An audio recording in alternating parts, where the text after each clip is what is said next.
সুজিটা কুমকুমে গরম পানি দিয়ে গোলান লাগবো। গরম পানিটা দিয়ে দিচ্ছি।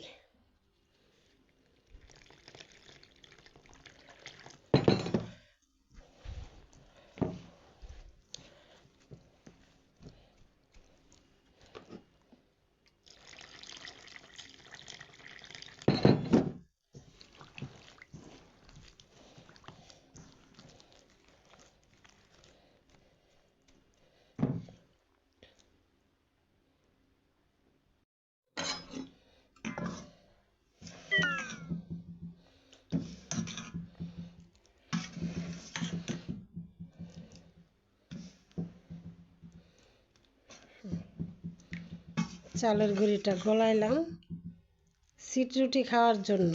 মুরগির মাংস দিয়ে চিটরুটি।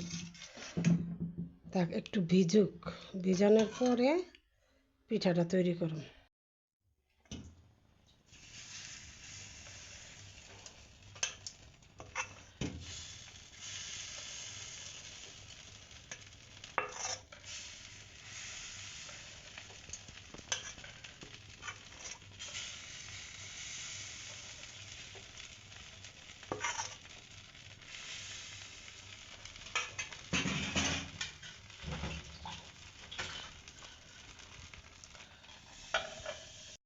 গাইস, চিটরুটি বানানোর কথা ছিল, চিটরুটিটা হলো না। এখন খাজের পিঠা বানাচ্ছি মুরগির মাংস দিয়ে খাওয়ার জন্য।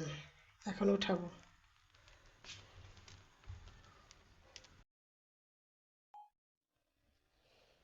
নাও খাও। গাইস, মুরগির মাংস আর চিতই পিঠা খাজ দিয়ে বানাইছি। খায়া দেখো কেমন লাগে। অনেক মজা।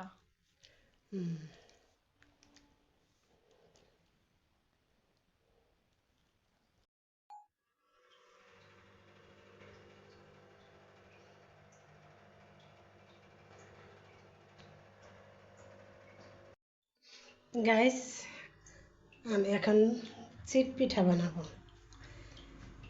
কেউ কোনো কোনো দেশে চিট পিঠা চিনে, কোনো কোনো দেশে চিনে না। আমি আরেকদিন চাল গলাইছিলাম বানানোর জন্য, সেদিনকে হয় নাই পিঠাটা। গুড়ির চালের পিঠায় হয় না, চাল বাইটা নেওয়া লাগে। এই জন্য আজকে চাল বাইটা নিছি।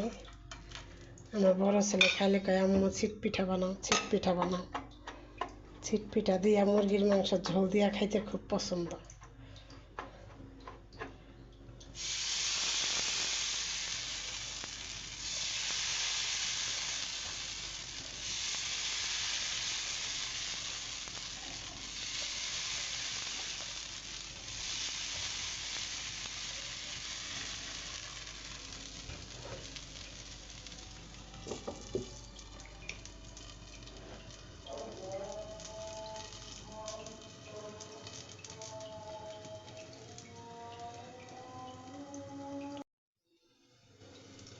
গ্যাস চিট পিঠাটা আমি কীভাবে বানাচ্ছি সেটা আপনাদেরকে দেখাচ্ছি।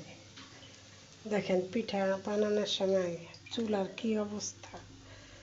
পিঠা বানাইতে গেলে চুলা এই অবস্থাই হয়।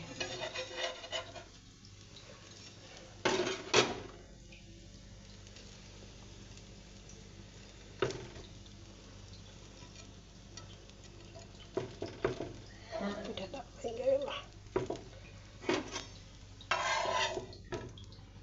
তাই দেখেন গাইস, আমি কতগুলো বানাইছি।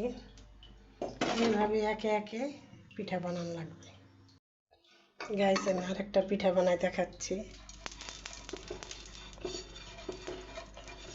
ব্রাশটা দিয়ে তেল ব্রাশ করে নিতে হয়। তারপর আটাটা এমনি লেড়ে এইভাবে হাত ঘুরে ঘুরে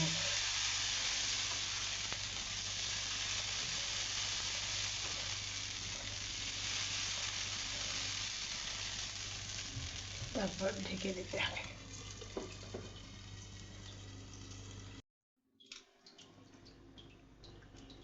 একে বলে চিট পিঠা, জামাই পিঠা।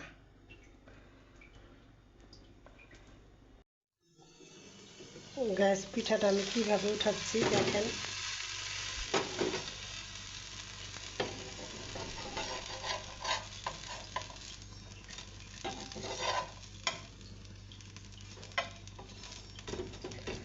এইভাবে 3 কোণাচ্চা করে ভাঁজ করে নিতে হয়।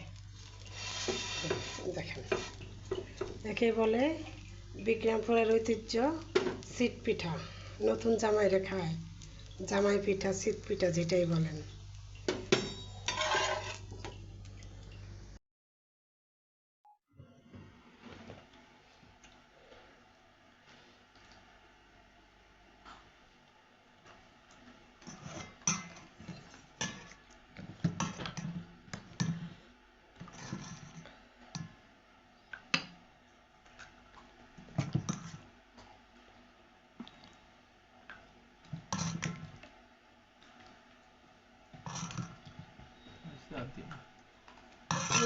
খায় দেখ কেমন হয়েছে। বন্ধ করো। বন্ধ করবো না। গাইস, আমার ভিডিওটি যদি ভালো লেগে থাকে তাহলে লাইক করবেন, শেয়ার করবেন, নতুন হয়ে থাকলে একটি সাবস্ক্রাইব করবেন। অবশ্যই ভালো থাকেন, সুস্থ থাকেন, আল্লাহ হাফেজ।